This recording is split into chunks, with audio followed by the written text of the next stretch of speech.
In the last few days, around the time of Sri Radhashtami, I've been speaking mostly about topics of Krishna's love, particularly for the gopis and for Radha, and Radha's love for Krishna.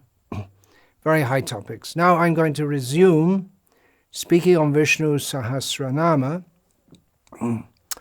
on the name Nivrttatma, which I spoke on, but there's more to speak. The name Nivrttatma means, several meanings are given. The prime meaning is one whose being, he's renounced. Now we may think, well, that's a big step down, isn't it? From Gopi Leela to Vishnu Sahasranama, and talking about God being renounced, and it's a bit of a, no, it's not a step down actually, because Krishna is absolute. Srila Prabhupada several times said that discussing Krishna's pastimes of killing the demons is as good as discussing his dancing with the gopis. That Krishna, he loves the gopis, he loves the cows. He doesn't love the cows any less. There's no meaning to being a gopi unless you have cows, right? This gopi literally means a cowherd girl. So we shouldn't see it as a step down. As and when we get up there, we could maybe say that they're in rasa vichar, there are higher and lower levels in consideration of one's level of rasa vichar, how do I say? Consideration of one's relationship and all that comes from that relationship. Well, Srila Prabhupada was certainly on the highest platform, and he taught us that we shouldn't see any, there's no mundane distinction, that's the point. Now, talking about God being renounced, and before I was speaking about how he has his Gopi Leela, does it mean that he wakes up someday and thinks, actually all this licentiousness is not good, I should become renounced? That's what happens in the material world. There are many cases like that. A prime one being Bilvamangal Thakur, whose illicit affairs before he compiled Krishna Karnamrita are documented to show the power of Krishna's attraction. But he became renounced, thinking, how bad is this? Srila Prabhupada also cites the case of Yamuna Acharya, who, at least we've heard, he made this statement, Yadavadhi Krishna Padara Vinde Navanava Rasa Dhama Rudyantam Rasit Bhavati Mukha Tadavadi Bata Nari Sangame Smaryamane Bhavati Mukha Vikaru Sushtu Nishtivanam Cha.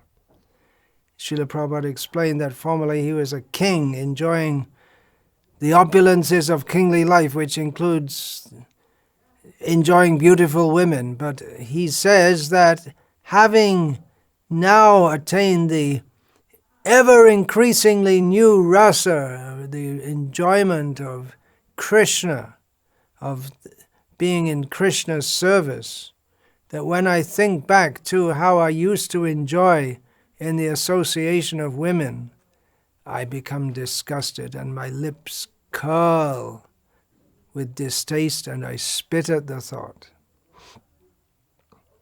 So renunciation comes when, well, it often arises from disgust at one's own fallen state in sexual indulgence. Another example, Bhartrihari, there are so many.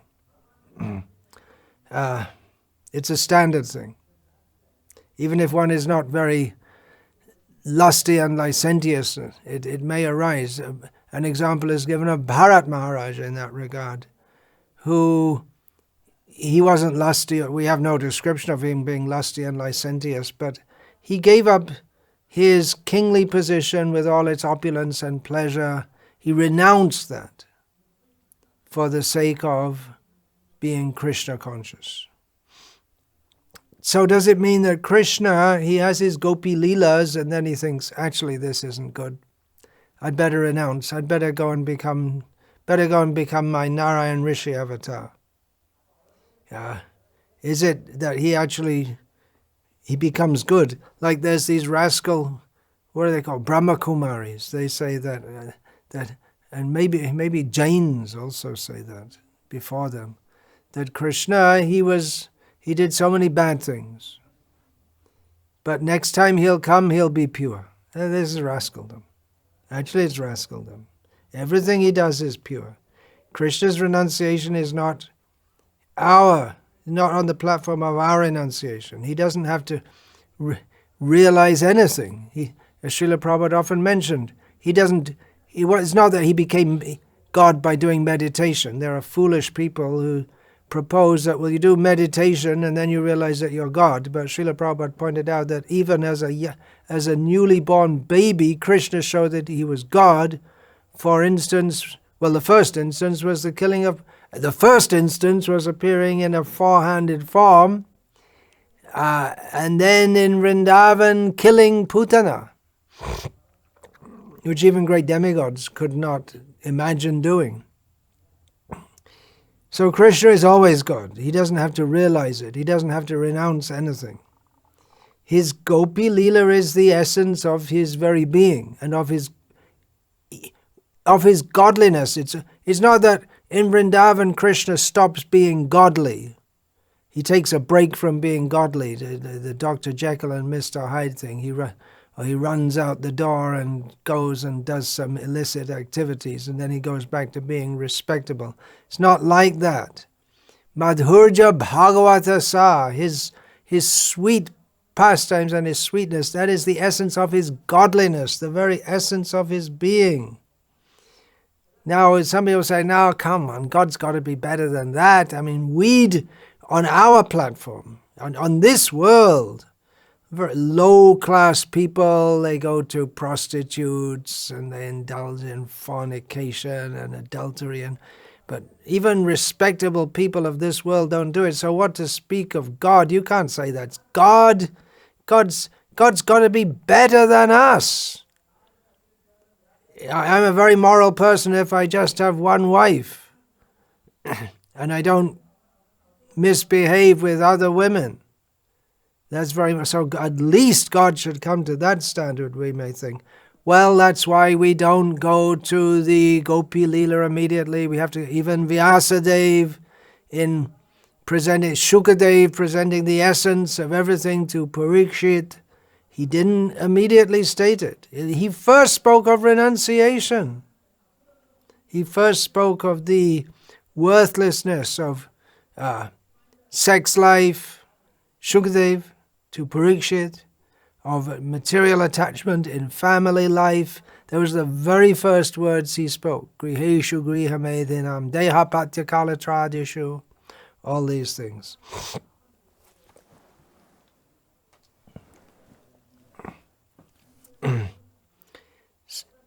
So it is a fact that it is difficult to, it can be a stumbling block in our presentation of Krishna consciousness, that people are, especially people with a critical mentality, they're very prone to criticize this, Krishna's apparent immorality. But on the other hand, if we don't talk about these things, if we don't talk about them at all, it might seem that, well, we're just trying to hide them. We also think they're somewhat immoral. And if it's not spoken of at all, then no one will know of it. And Chaitanya Mahaprabhu came to reveal all these things to us. He is the supreme enjoyer. He's also the supreme renouncer. That's what we're talking about, Nivrttatma. No one can enjoy like him, and no one can renounce like him. But from our side, we should take his lessons and follow his example in renunciation and not try to imitate his gopi lila. Material life means one way or the other we're trying to imitate Krishna's position as the supreme enjoyer. And then spiritual life begins with becoming disgusted with all this and wanting to renounce. So in material life we're imitating Krishna's gopi lila and we don't want to do the renunciation.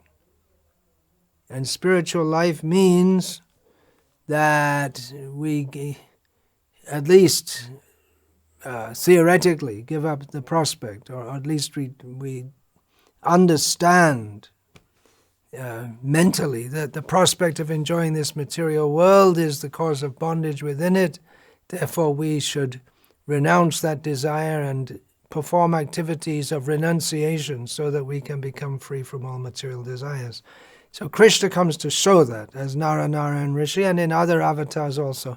But it's not, he comes to show the path of renunciation, but personally he's got nothing to renounce. He is the supreme enjoyer. His renunciation is another aspect of his enjoyment. It's not that he has to practice to become renounced. He may follow the rules and regulations of the sannyas order, but it's not that he has to do that because he's agitated by mundane sexual desires. For him, renunciation is an inherent characteristic. It's not something that he cultivates or it's something that he acquires by cultivation. I must admit, when I first came across the list of the 6 opulences of Sri Krishna, of Bhagavan, to be more precise, Bhagavan, and the renunciation came there, I thought, I was surprised. Yeah, okay, very good, okay. We have Aishvarya, his wealth, he owns everything, fine, no problem. Aishvaryasya samagrasya viryasya, he's all powerful, he's all famous, he's all beautiful, he's all knowledgeable. Okay, fine, that's God, no problem, we can accept that. But renounced, why should he be renounced? It doesn't seem like a characteristic of God. He's the supreme enjoyer. This is how I thought.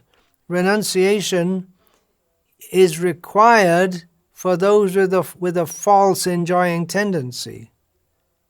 It's required for those who want to make spiritual advancement. But then why should God be renounced? He owns everything. Why? He naturally owns everything. He has an absolutely valid claim. And he has the documents to prove it. It's called the Vedic literatures. Although if anyone disputes his claim, well, Murha Janmani, they can go to hell. But why renunciation? Why should he renounce? Why should he give it all up? Well, he's categorically different from us in the matter of being God. Why should he renounce? It's actually I'm saying for spiritual advancement, renunciation is required, but that is especially stressed by the impersonalists. We have to learn from his example. He teaches that by his example, the necessity of it. But still, as we can see, Srila Prabhupada, he also said this, and we can see it, the impersonalists are more strict in following rules. If they're real Mayavadis, they're more strict in following rules of renunciation. In Bhakti, there's also detachment. Bhakti, definition is given in the Bhagavatam. Bhakti pareshanubhavo viraktiranyatra. Bhakti means experience of God and concomitant detachment from everything else. However, although some rules need to be followed so that we don't get again completely entangled in material life, the bhakti process is a positive process. And Chaitanya Mahaprabhu, who accepted sannyas to renounce, he demonstrated this, the joy of bhakti, the spiritual joy of bhakti, from which renunciation arises automatically. Rasavajang rasopi asya parang drishtva nivartate. By getting a higher taste, then automatically we, instead of the nirahara, instead of giving up objects of enjoyment, we get a higher taste. And if we, on the platform of the higher taste, then we come to yukta vairagya, applied, practical renunciation, being not attached to the opposite, to anasaktasya vishayan, not being attached to the objects of this world, but knowing how to employ them in the service of Krishna. Yataham upayunjataha. And the detachment arises from bhakti. That's the point. Vasudeve Bhagavati Bhakti Yoga Prayojataha Janayat Yashu Vairagyam Jnanam Chayada Haitukam.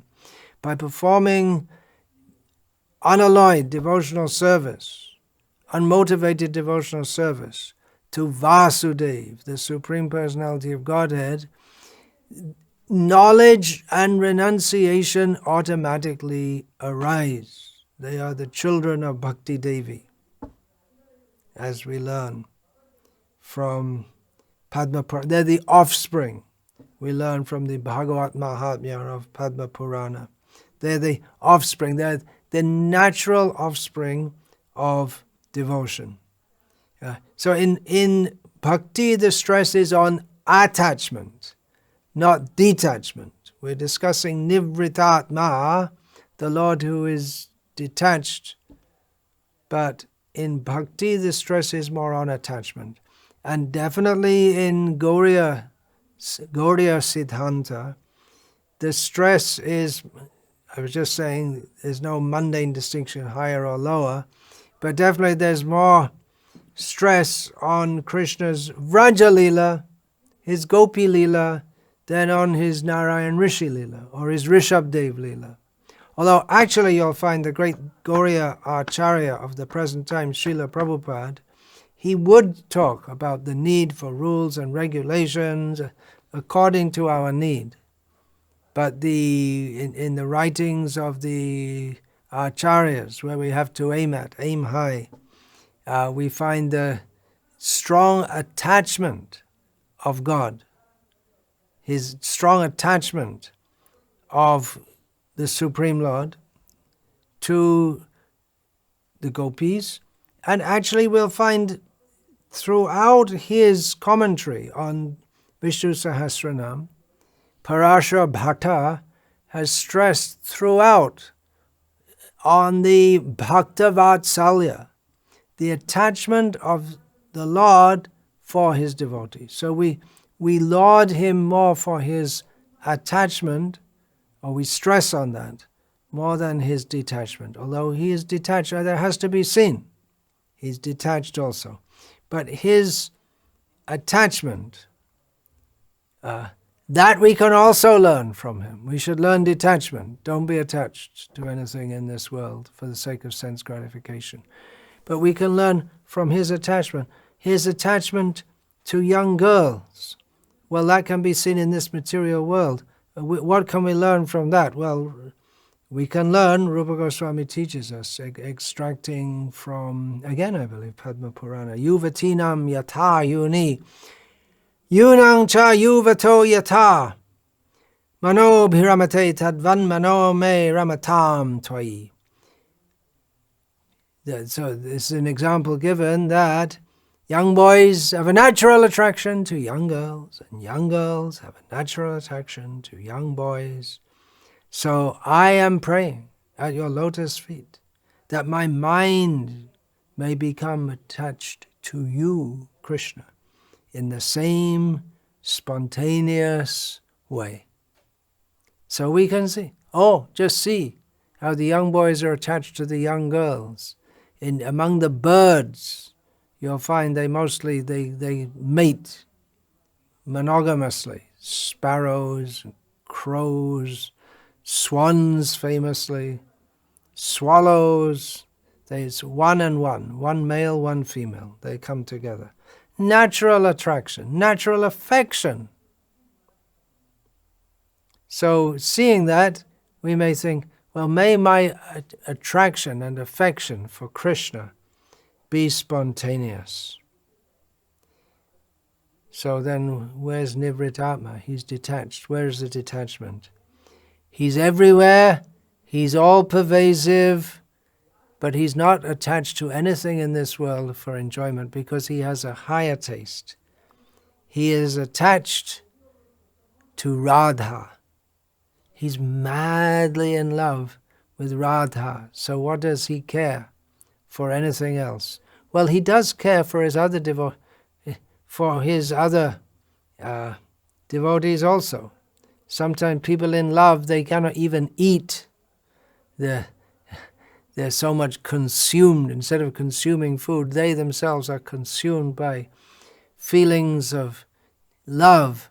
But Krishna eats very well, again and again throughout the day. Of course, at his home, he eats food cooked by Radha, so he's very happy to eat her food. Otherwise, he might not eat at all, and that would be very distressing to Mother Yashoda. If he doesn't eat a lot every day, she becomes worried.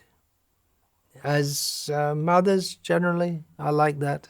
They become worried if it's quite common among babies. They just don't feel like eating.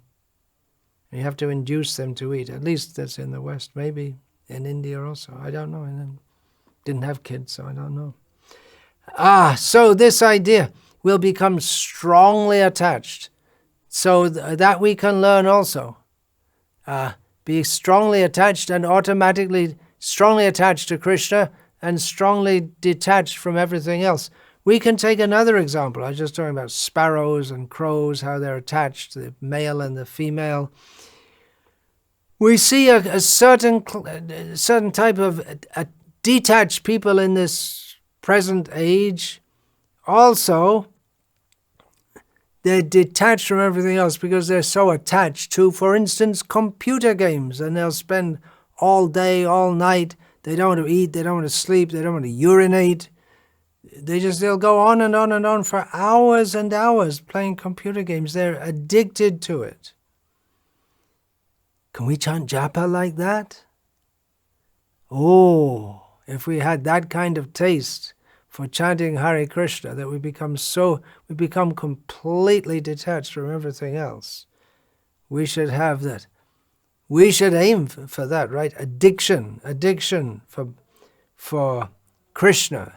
People may be attached to computer games, they may be attached to gambling.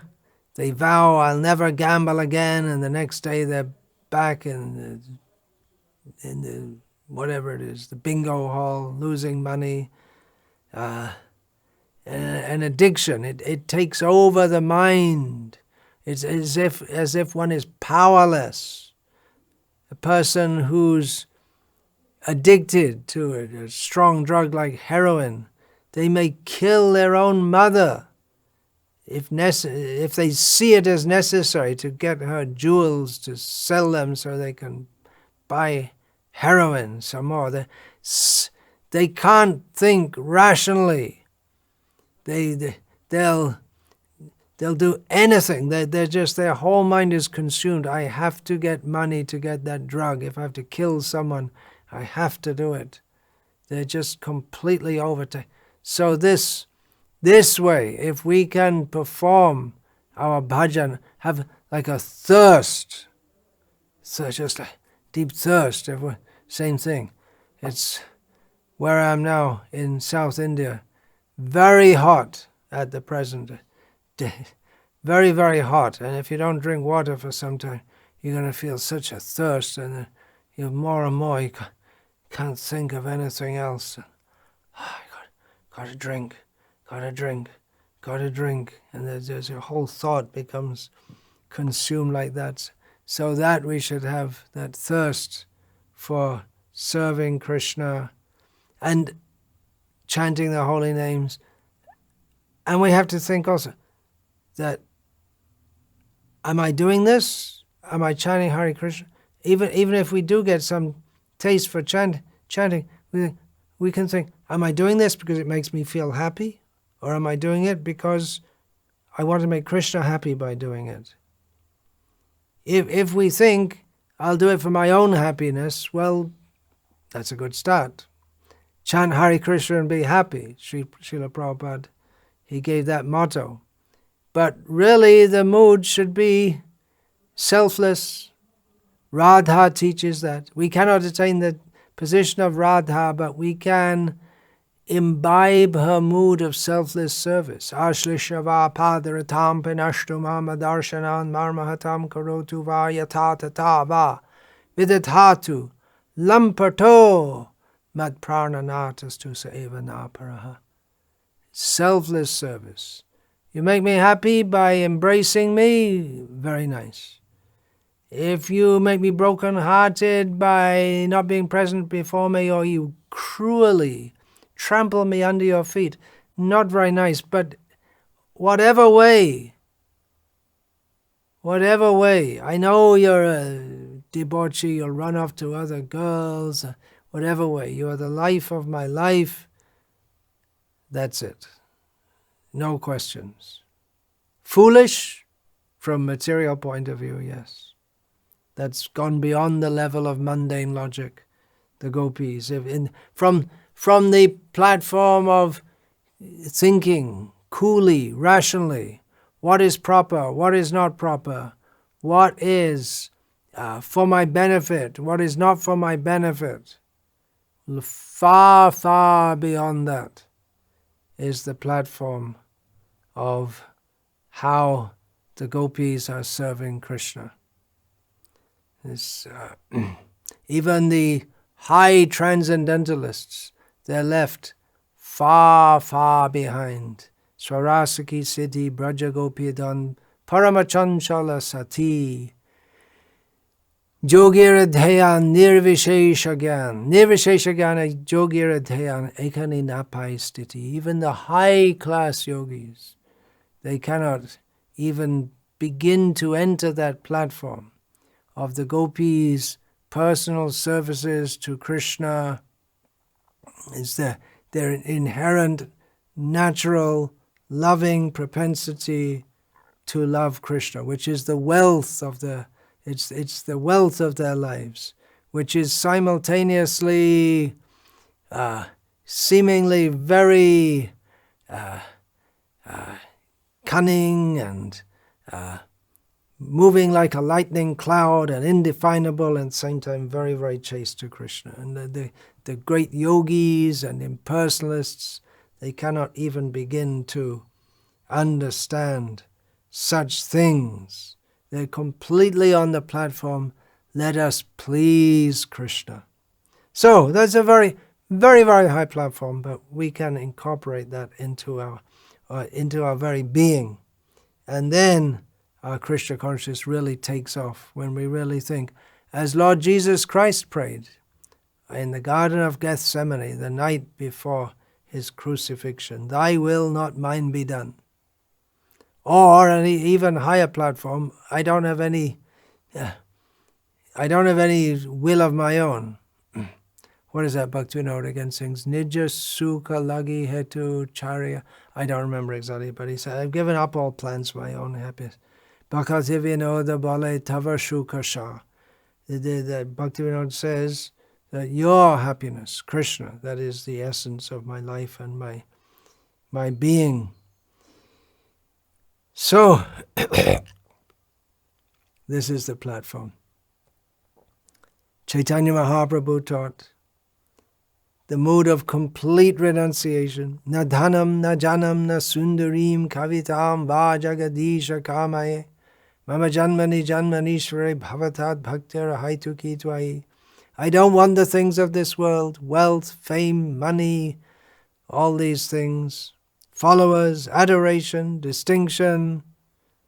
I don't want liberation. I only want service to you. Why? No reason. Ahaituki. That's what I pray for.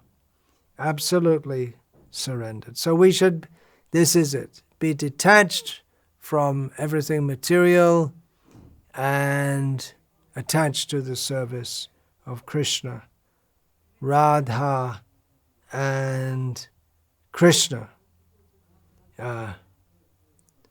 And have that never decreasing thirst. We're thirsty, we drink water, but still we're thirsty. That's material life. That Lochandas was I'm living in the water, but how does he sing? Niramode nibas negelo piash. I'm living in the middle of water, but my thirst doesn't go away. So that is our material condition. We're doing so many things for pleasure, but we never get. We just want more and more and more. So spiritually, if we can develop that, that's very good, and that's what we can learn from Krishna in his renunciation. His renunciation comes because he has the higher taste. Yeah, it's true for him also. Parameshwara Krishna, take hao ati Krishna, bhajatare braja bhavalaya, rashika bhakata shange, bihari jatarange, brajapure bashati karan. This describes ati Krishna, thirst. To have great thirst for worshipping Krishna in the mood of knowing him to be the Supreme Lord, but worshipping him in the mood of Vrindavan with the Rasik devotees, living in Vrindavan. This is Narottam Das Thakur's aspiration. So renounced, young age, he left home, left all prestige of being very rich man's son, as he would clean the stool place of his guru in Vrindavan, which no one does that. No one does that. In India, who will clean up the stool of someone else? That is only for the certain caste, the lowest, the bhangis. Only they will do it. And the faithful servants of their guru will do. No one else will do.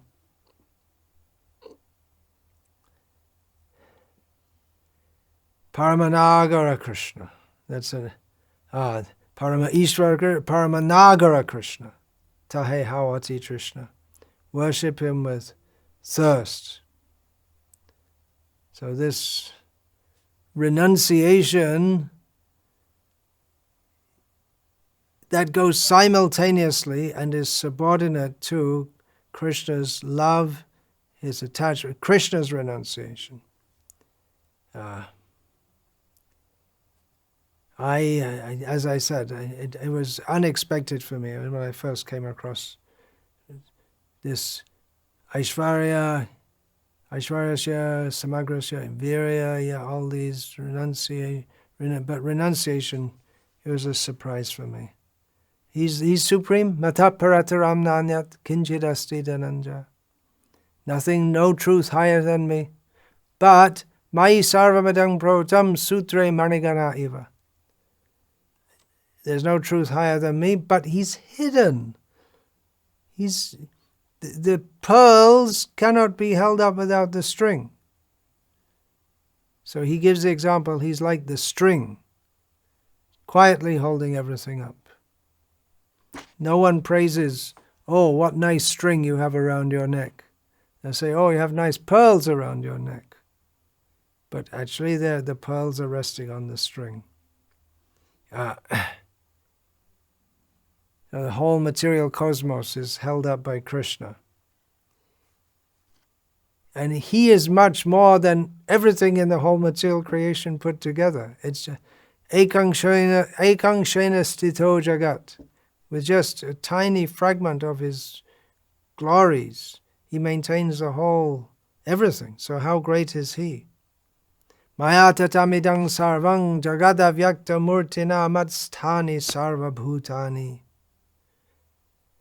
nachaham teshvavastitaha. By me, Krishna says, in my unmanifested form. That's a bit of a strange term, you might think. Avyakta murti. Because avyakta means unmanifested, and murti gives the idea of a particular form.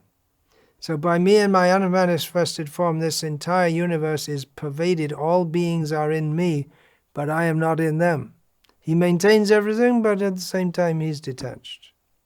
Nachamatstani bhutani pasya me yoga maishvaram bhuta brinnacha bhuta stoma matma bhuta bhavanaha. And yet everything that is created does not rest in me. Behold my mystic opulence. Although I am the maintainer of all living entities, and although I am everywhere, I am not a part of this cosmic manifestation, for myself is the very source of creation. So Krishna says, I'm holding everything up, but you don't see me, and I'm not really part of it at all.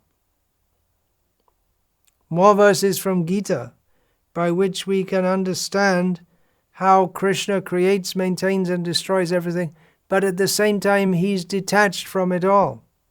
Prakritim svamavashtabhya visrijami punah punaha bhutagramam imam krishnam avashang prakrite vashat.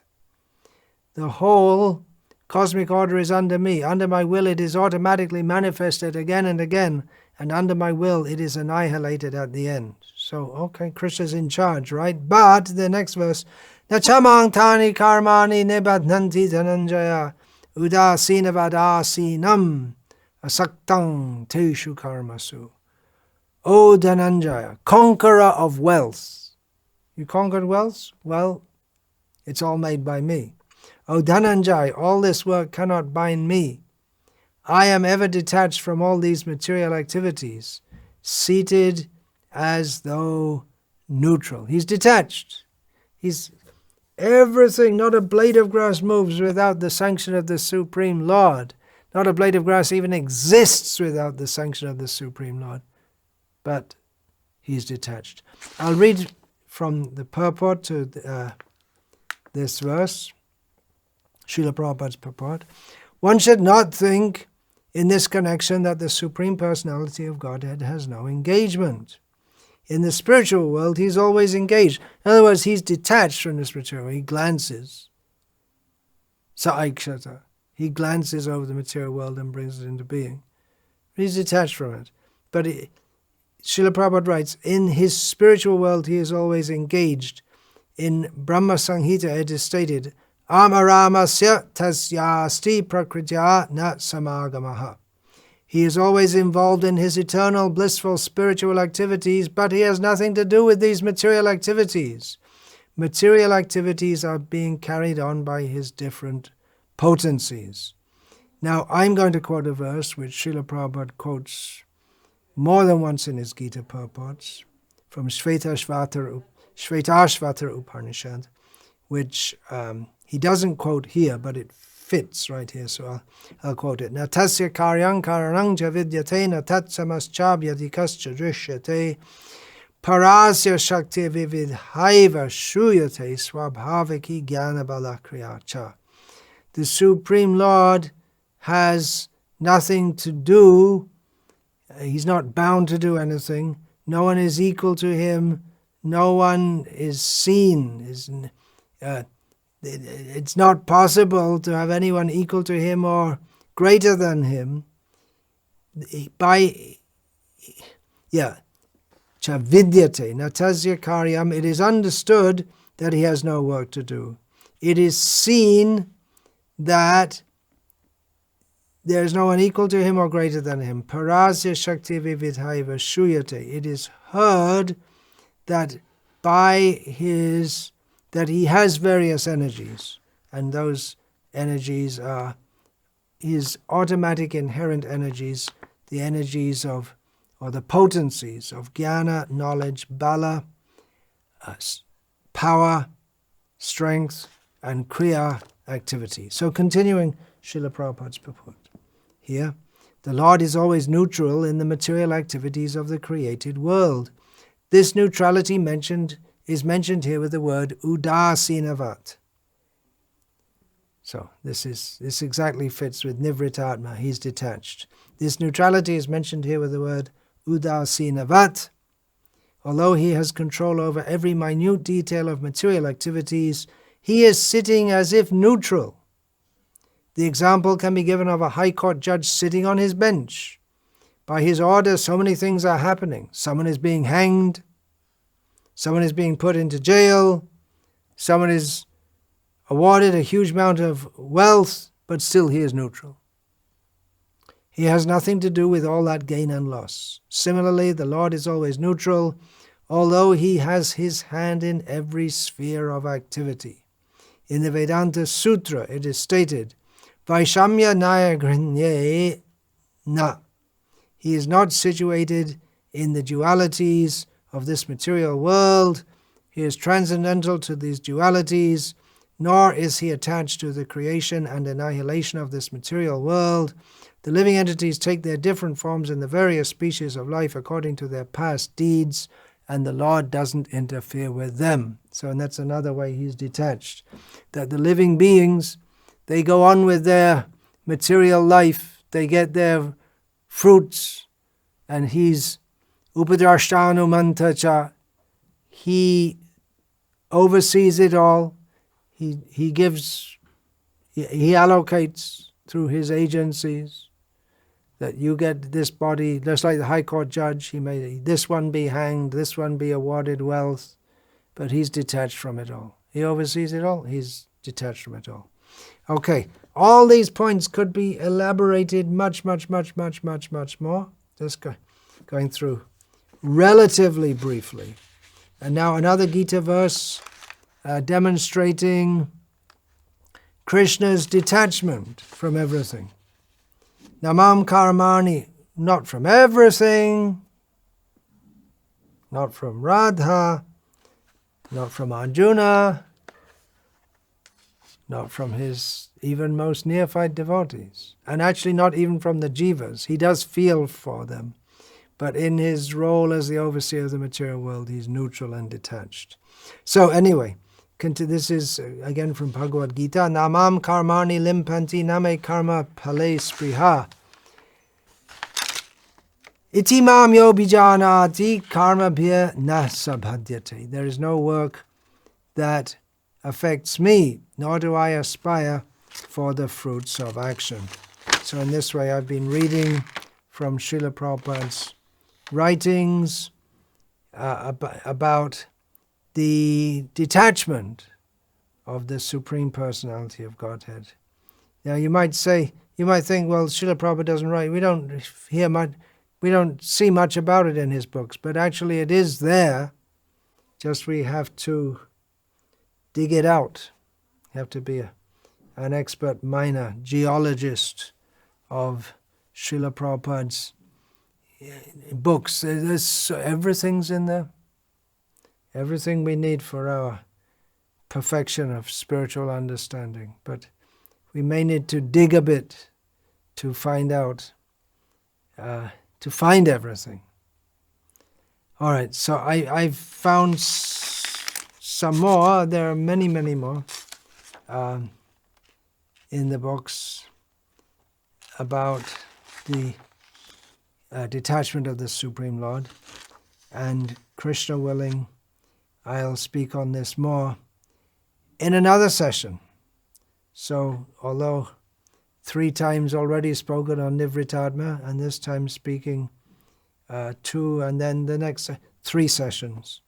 So, we can see this, even though these talks are just introductory, we can begin to get an idea of how much depth there is in every name of the Supreme Lord and everything to be understood about him, and hopefully we can become serious about understanding all these points about the Supreme Lord and realize the importance of it, and in this way become detached from all whimsical, ephemeral interests of this material world.